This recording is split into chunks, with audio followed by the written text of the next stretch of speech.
하겠습니다. 하나님의 말씀은 마태복음 13장에 있는 말씀입니다.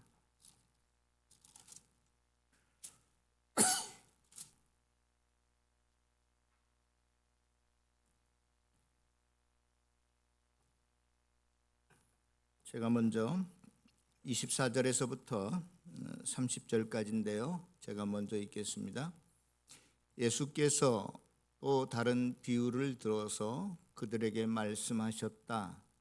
하나님 나라는 자기 밭에다가 좋은 씨를 뿌리는 사람과 같다. 사람들이 잠자는 동안에 원수가 와서 밀 가운데에 가라지를 뿌리고 갔다. 밀이 줄기가 나서 열매를 맺을 때 가라지도 보였다. 그래서 주인의 종들이 와서 그에게 말하였다. 주인 어른께서 밭에 좋은 씨를 뿌리지 않으셨습니까? 그런데 가라지가 어디에서 생겼습니까?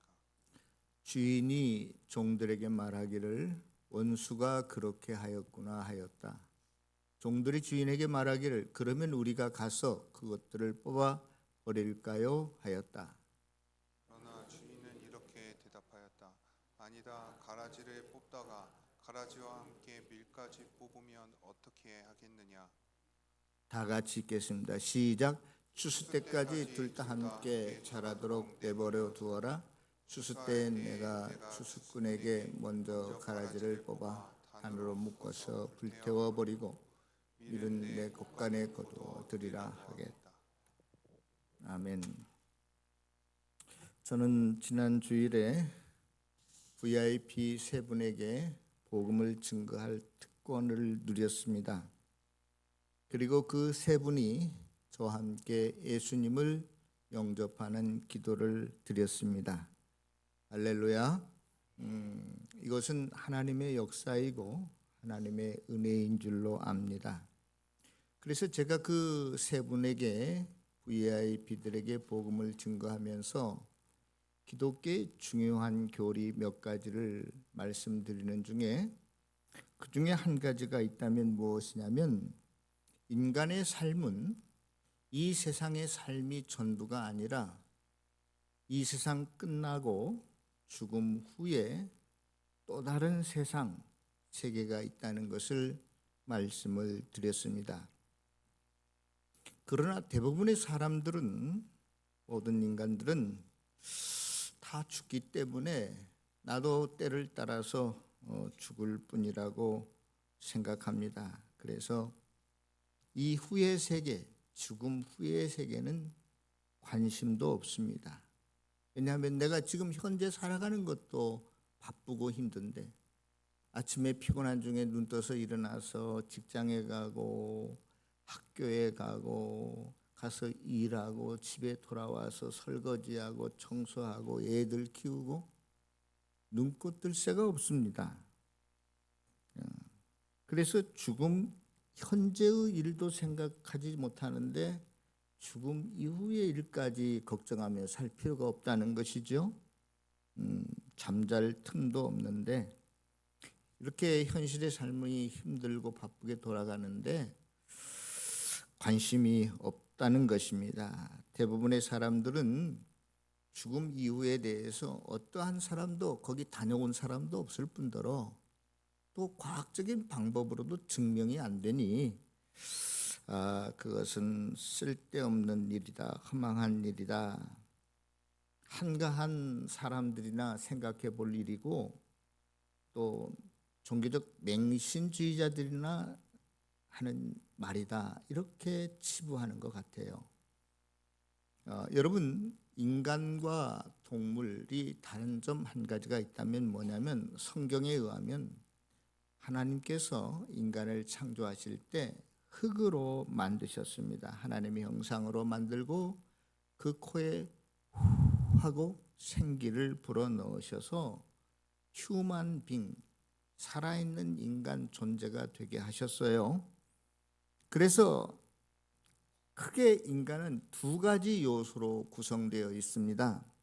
모든 신체 기관과 조직을 흙으로 만든, 다시 말해서 세포 조직, 신체, 몸이 있고 또 한 가지는 하나님께로 부여받은 생기가 있습니다. 그래서 인간에게는 크게 이 두 가지 요소로 되어 있는데, 인간이 죽음으로써 호흡의 단절이 일어남으로써 인생을 끝내는 그날에 우리의 신체 몸은 한 줌의 재나 흙으로 돌아가지만 우리 속에 있는 하나님께로부터 온 영혼은 결코 없어지지 않습니다.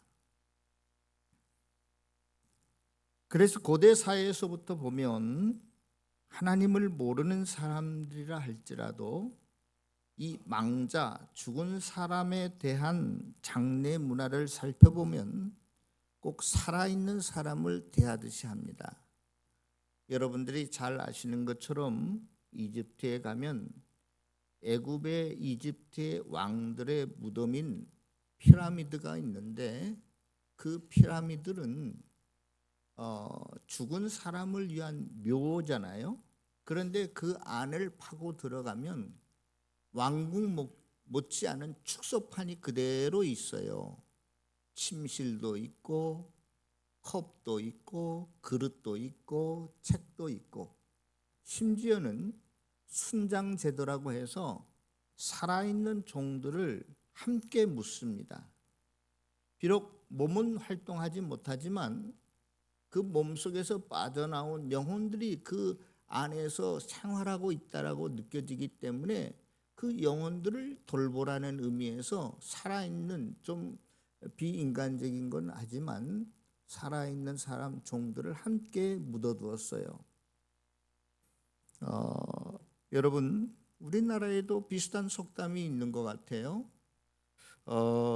죽은 영혼이 구천을 떠돈다. 물론 이건 잘못된 이해에서 나온 것이지만, 아무튼 인간은 결코 이 땅 위의 삶이 전부가 아니라 죽음 뒤에는 분명하게 또 다른 세계가 있습니다. 그것은 천국과 지옥인데요. 성경에 보면 여러 가지 많은 것들을 비유해서 천국을 설명하고 있는데, 특별히 누가복음 16장에 보면 부자와 나사로 이야기가 비유로 설명되어 있습니다. 거기에 보면 부자는 너무나 큰 부자였어요. 보통 큰 부자가 아니었던 것 같아요. 그래서 하는 일도 없이 날마다 큰 연회를 베풀면서 띵까띵까 놀고 부어라 마셔라 하면서 지냈습니다. 그런데 그 큰 부잣집 앞에 이름이 나사로라고 하는 거지가 살고 있었어요. 그래서 그 거지는 주인의 상에서 떨어지는 부스러기 조각을 먹고 살았습니다. 또 위생 상태가 좋을 리가 없었겠지요. 온몸에 헐었어요. 그래서 동네 개들이 와서 그 헌데를 핥았더라. 그런데 여러분, 모든 인간은 한 번은 어떻게 된다고요? 죽어야 된다고요. 나사로도 죽고 부자도 죽었습니다. 그런데 죽음으로써 모든 것이 끝난 줄 알았는데 그렇지 않고 부자는 지옥에 갔고 거지 나사로는 천국에 갔다는 거예요. 그 스토리에서 저와 여러분들에게 결론적으로 말하려고 하는 의도는, 이 세상의 가치와 룰이 죽음 이후에는 달라진다 이거예요. 이 세상에서는 돈 많고 권력 있고 잘생기고 지위가 높으면 사람들이 인정해주고 박수쳐주고 존귀하게 여김을 받지만, 거지는 모든 사람들이 천대하고 무시합니다. 그런데 죽음 이후에는 이 세상의 룰 법칙이 적용되는 게 아니라 전혀 다르다는 거예요. 도리어 이 세상에서 천대받고 멸시받던 거지 나사로가 천국에 가고, 존경받던 인정받던 박수받던 부자는 지옥에 떨어졌다는 것입니다. 여러분, 결코 죽음 이후에는 아무것도 없이 무로 돌아가는 게 아니라 이렇게 천국과 지옥이 있다는 것을 모든 사람들은 분명히 알고 지내야 합니다. 그래서 이 지옥에 떨어진 부자가 거기에 성경에 보니까 불 속에 떨어졌는데 거기서 죽으려고 해도 죽을 수도 없어요. 온갖 고통과 쓰라림과 갈증과 이런 거 허덕이다가 문득 눈을 들어서 천국을 봤는데 거기에 자기 집 문 앞에 있던 거지 나사로가 있는 거예요. 깜짝 놀랍니다. 그리고 이 지옥에 있던 부자가 그 천국에서 아브라함과 그 거지와 함께 있던 그 아브라함에게 이야기를 합니다. 제발 그 거지 나사로를 이 땅으로 다시 보내어서 이 땅에 아직도 내 형제 5이 있는데 그들에게 잘 말을 해서 그들만큼이라도 이 지옥에 떨어지지 않도록 좀 나사로를 보내주세요. 왜냐? 다른 사람이 가면 믿지 않을 테니까 꼭 나사로를 좀 보내주세요. 그런데 그때 아브라함이 그렇게 말합니다. 천국과 지옥은 왔다 갔다 들어갔다 나왔다 할 수 있는 공간이 아니야. 여기서 나사로도 천국에 있지만 땅으로 갈 수가 없어. 너도 다시 천국으로 올 수가 없어. 그러면 어떡합니까? 그래, 이 땅에는 주의 종들이 있고 목사님들이 있고 많은 크리스천들이 있는데 그들에게 복음을 듣고 천국에 오는 것이지, 여기서 죽은 사람이 다시 살아나서 간다고 해서 그들이 믿지 않아. 그렇게 하고 이야기가 끝납니다. 사랑하는 성도 여러분, 천국과 지옥이 없다면 다행이겠지만 천국과 지옥이 분명히 있다면 여러분들이 지금 살아생전 이 순간에 천국 갈 준비를 하지 못하면 큰 인생의 낭패가 아닐 수 없습니다. 아무리 이 땅에서 고생한들, 또 잘 먹고 잘 살고 화호식한들, 이 땅의 삶은 고작 많이 가야 한 100년 사는 거예요. 그러나 죽음 이후의 삶은 천국과 지옥의 공통된 점이 있는데 그게 뭔 줄 아십니까? 천국에서도 영원히 살고 지옥에서도 영원히 사는 거예요. 그러나 그 삶의 질은 완전히 하늘과 땅 차이예요. 여러분들, 그래서 초대교회 성도들은 이 땅에서 평생 감옥과 같은 그 지하 카타콤 속에서 태어나고 거기서 죽어도 죽음 후에 영원한 천국에 갈 것을 생각하면서 그들은 기쁘게 감사하게 일생을 살았던 것입니다. 자, 그런데 오늘 본문 말씀에는 지금 뭘 또 천국에 대해서 이야기하고 있냐면 천국을 농사로 비유하고 있습니다. 농사로 비유하고 있어요. 어떤 사람이 좋은 씨를 자기 밭에 갖다 뿌렸는데 아니 가만히 나중에 보니까 그 곡식 안에서 가라지가 났다는 거예요. 그래서 종들이 보고 주인에게 아니 우리가 가라지를 뿌린 적이 없는데 가라지가 났습니다. 저걸 빨리 뽑아버립시다. 그러니까 주인이 아니다, 가만두어라. 나중에 추수 때 가서 가라지는 묶어서 불태워버리고 이 알곡만 천국 곳간에 드리자. 이 메시지는 여러분들이 쉽게 그저 우리 주님께서 마지막 날 심판하실 때 가라지와 알곡을 구분하신다, 맞는 말씀입니다. 그런데 오늘 본문을 조금 더 자세하게 2000년 전의 성경 시대의 그 관점으로, 유대인들의 관점으로 돌아가서 보면 조금 우리가 한두 가지 더 생각해 볼 게 있어요. 그게 뭐냐면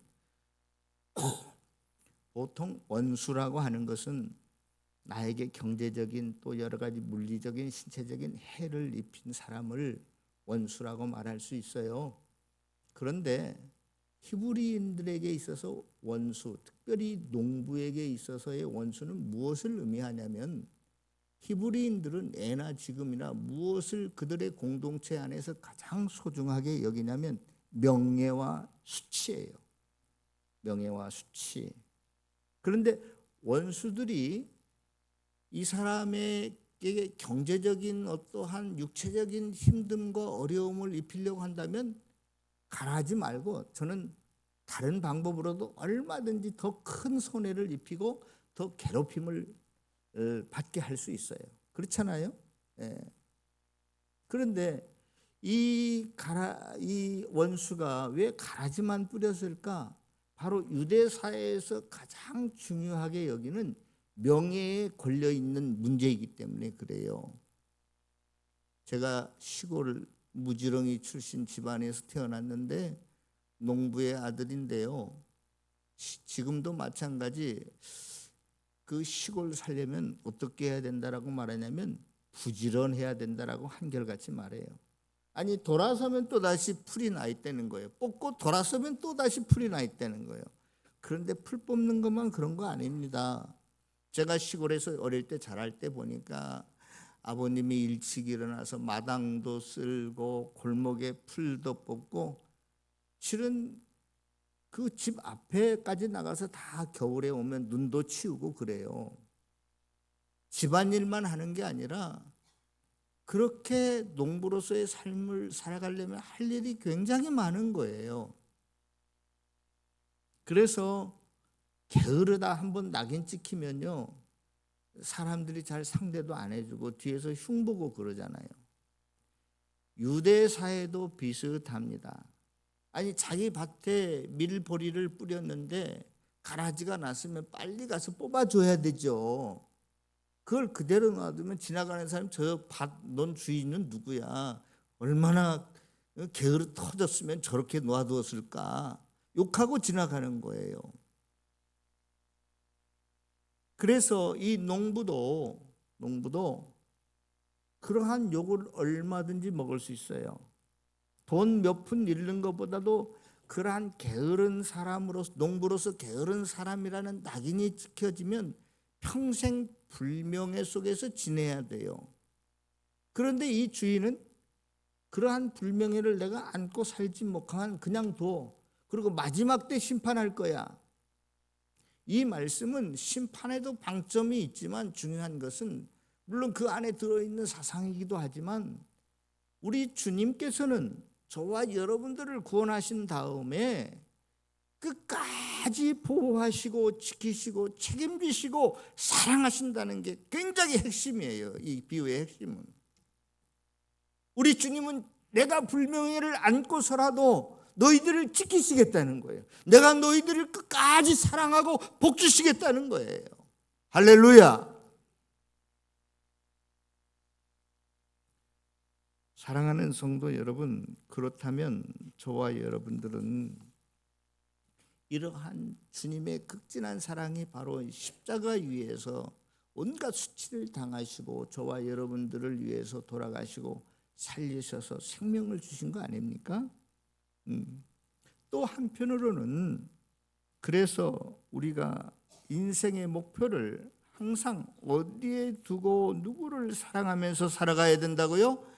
천국에 두고 하나님을 사랑하면서 살아가야 됩니다. 그런데 지난 주일에 저와 함께 예수님을 영접한 분들, VIP들 분명히 하늘의 백성으로 태어난 것, 확신을 가진 것 너무나 감사해요. 예수님과 하나 된 것 너무나 감사해요. 우리도 이 세상 마지막 그날에 주님과 부활하여 영원한 생명의 천국 잔치에 들어가게 된 것 감사해요. 그런데 우리의 현실은 믿음이 약하니까 자꾸만 흔들리는 거예요. 돈이 눈에 보이면 돈 따라가기 쉽고 또 다른 것이 눈에 보이면 그것 따라가기 쉬운 거예요. 그래서 오늘 이 가라지 비유에서 한 가지 더 교훈을 얻을 수 있다는 것은 오늘 본문은 그것을 말하려고 하는 것은 아니지만 제가 오늘 본문을 묵상하면서 내 나름대로의 다른 생각 한 가지를 가지게 됐어요. 그게 뭐냐면 알곡과 가라지의 특성이 뭘까라고 하는 것입니다. 여러분, 사람이 산다는 것은 무엇일까요? 여러분들 각자가 다 다르게 정의할 수 있을 것입니다. 그러나 저는 오늘 본문을 묵상하면서 사람이 산다는 것을 이름과 실존 사이를 살아가는 게 사람이 아닌가, 인생이 아닌가 그렇게 생각해 봤어요. 이게 무슨 말이냐면요, 여러분들이 수박이 먹고 싶습니까? 여러분들이 명품백을 가지고 싶습니까? 여러분들이 무슨 훌륭한 축구 선수가 되고 싶고 혹은 판검사가 되고 싶습니까? 그 이름만 가지고 되는 게 아니에요. 이러한 것들이 실제적으로 내 것이 되기 위해서는 수박을 생각하는 것과 내가 수박을 먹는 건 다른 거잖아요. 그러니까 이러한 이름과 실존 사이에서 살아가는 것이 저는 인간이다, 인간의 삶이다 생각하는데, 그래서 모든 인간들은 이 간격, 틈 벌어진 데를 이렇게 서로 하나가 되어지게 만들 때 성취감도 생기고 그것이 내 것이 비로 되는 거잖아요. 여러분들이 명품백을 머릿속에 생각하고 있다고 해서 여러분께 될 수 없어요. 그 많은 돈을 값을 지불했을 때만 내가 사용할 수 있는 거 아니겠어요?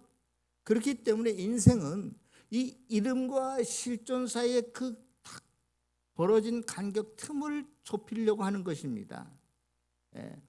그래서 이 사이를 좁혀서 하나가 되게 하는 것, 이것을 내 것으로 만들기 위한 성취감은 곧 인생을 살아가게 하는 원동력이요 추진력이 될 수 있다는 생각이 들어요.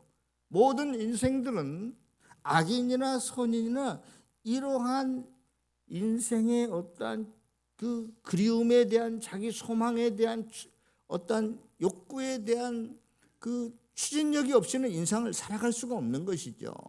그렇다면 과연 조은 씨는 또 이 가라지와 같은 이 마귀가 뿌리고 간 씨는 어떠한 특징을 가지고 있는가? 둘 다 어떤 그리움에 대한 특징이 있는데 이 조은 씨는 다른 거 아닙니다. 우리가 예수님을 영접했어도 아이고 뭐 이것저것 핑계대고 오늘 교회 빠져야지, 또 뭐 아이고 돈이 먼저지, 이런 생각 가지기 쉬운 저와 여러분들에게 항상 하나님과 하나님 나라에 대한 그리움을 가지고 살 수 있도록 만드는 것, 그러한 사람이 알곡의 특징이 아닌가 하는 생각을 해봐요. 오늘 처음 우리 유세훈 형제가 찬양 인도를 했는데 보통 우리 교회 젊은이들이 안 보이잖아요. 11시 예배는. 왜냐하면 오후 2시 예배 나오는 거예요. 아이고 목사님 11시 예배 나가고 싶어도 졸려가지고 못 나가요. 다들 저녁 늦게까지 새벽까지 뭘 한다고 하느라고 아침에 못 일어나는 거예요. 그래서 젊은이들이 2시 예배 다 나오는데 우리 유세훈 형제를 내가 가만히 보니까 언젠가부터 자기도 똑같이 주일날 아침에 늦게까지 잠자고 일어나고 싶을 텐데 11시 예배에 꼬박꼬박 출석하는 거예요. 그러면 충분히 대배 찬양 인도도 할 수 있겠다. 그래서 제가 부탁을 드렸어요. 너도 자네도 한번 찬양 인도를 해봤으면 좋겠어. 성도 여러분, 우리는 자칫 잘못하면 알곡인데도 불구하고 하나님의 그 크신 사랑과 지키심과 보호와 인도를 잊어버리고 살 때가 많아요. 그래서 우리는 잊지 않기 위해서 하나님 나라에 대한 그리움을 가지고 살아가는데 그 그리움을 날마다 새록새록해 주는 게 뭐냐? 주일날 예배 빠지지 않는 거예요. 또 다른 하나가 있다면 기도하는 일이에요. 기도는요, 교회 나와서 무릎 꿇고 할 수도 있지만 여러분들이 출근 시간에 퇴근 시간에 할 수도 있어요. 여러분들이 시장을 걸어가면서도 눈 뜨고 할 수도 있는 게 기도예요. 하나님을 잊지 않는 게 기도예요. 여러분들이 주일 예배 못지않게 기도도 무시로 때를 정하지 않고 해야 됩니다. 또 한 가지가 있다면 봉사하는 일입니다. 교회에 와서 봉사하는 일이에요. 제가 언젠가 목양실에서 밤 12시가 넘었는데 밑에 층에서 뭔가 딸가닥 하는 소리가 나요. 그래서 아무도 교회 빌딩 안에 아무도 없는데 누가 있을까 하고 슬쩍 가서 내려봤더니 어느 권사님이 일터에서 일을 마치고 시간이 없으니까 그 시간에 와서 화장실 청소를 하고 계시는 거예요.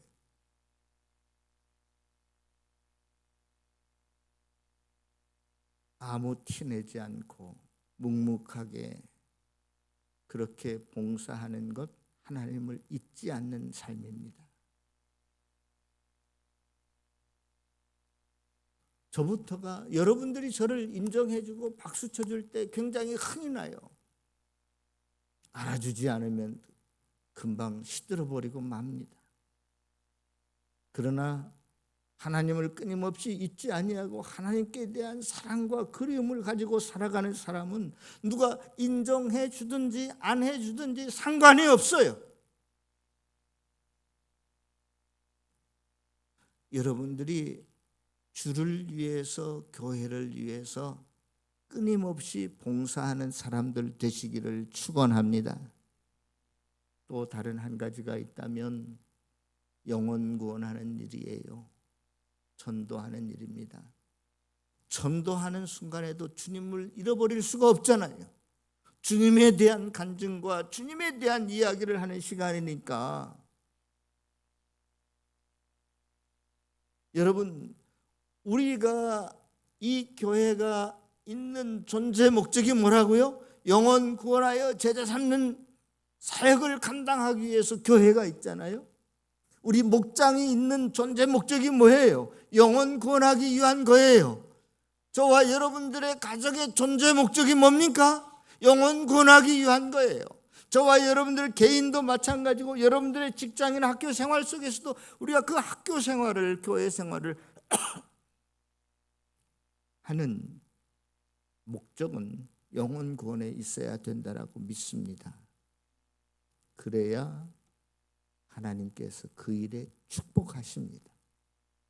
그래야 그 가정을 더 사랑하시고 은혜를 주십니다.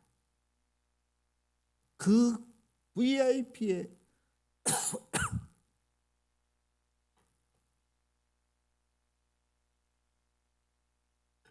여러분의 목장이 VIP의 초점을 가지고 모일 때 그 목장이 달라져요. 우리 교회가 식당에 올라가서 밥을 짓든 청소를 하든 체육대회를 하든 뭐 야외를 가든 모든 그 프로그램의 목표가 영혼 구원에 있어야 된다라고 항상 말하잖아요. 우리가 깨어서 영혼 구원에 초점을 맞추고 살아가면 저와 여러분들의 개인의 인생의 삶의 질이 달라지는 것뿐만이 아니라 하나님께 놀라운 은혜와 복이 되는 가정과 또 목장과 교회를 이룰 수 있다라고 믿습니다. 그런데요, 이 가라지는 그렇지 않아요. 원래 이 가라지라는 말이 헬라어로 지자니스라고 하는 단어인데 뭐 한국말로 가라지, 뭐 무슨 잡초, 독초 여러 가지로 번역할 수 있어요. 그런데 정확하게 말하면 이 가라지는 독보리밀, 여러분들 시골에서 자라신 분들은 알겠지만 벼가 자랄 때 피라는 것이 있어가지고 벼하고 비슷한 게 있잖아요. 우자라고. 그 옆에 있는 벼들의 영양분을 뺏어 먹어서 더 이게 피는 더 잘 자라요. 그래서 그것을 뽑아주잖아요. 독보리도 비슷해요. 지자니스라고 하는 이 헬라어 단어는요, 보리는 보리처럼 밀처럼 생기긴 생겼는데 그 알맹이가 알곡처럼 통통하게 살이 많은 게 아니라 그냥 껍데기만 있는 거야. 조그만한 거야. 결코 도움이 안 되는 거예요. 독보리는 도리어 주위에 이 가라지는 주위에 있는 알곡들을 힘들게 합니다. 우리의 믿음을 흔들리게 만들고요. 천국에 대해서 귀를 막게 하고요. 방해하고요. 이 세상의 온갖 재리와 염려를 갖다 주고요. 관심을 천국에서 끄도록 합니다. 천국과 하늘 아버지가 계시다는 것, 그분이 나를 지키시고 사랑하신다는 것, 끝까지 사랑하신다는 것을 자꾸 잊어버리게 만들고 배우지 못하게 해요. 삶 공부할 때는 다들 귀를 막는 것 같아요. 우리 중에 누가 바쁘지 않은 사람이 누가 있고 피곤하지 않은 사람이 누가 있어요. 다 시간 없습니다. 그런데도 우리가 이 천국을 잊지 않기 위해서 말씀을 부지런히 배워야 돼요. 그렇게 매 학기가 시작될 때마다 제발 삶 공부에 좀 참석하세요라고 해도 내일이 아닌 것처럼 귀등으로 듣고 말아버려요. 절대 신앙이 성장할 수 없습니다. 일상에서 하나님을 그리워할 수가 없습니다.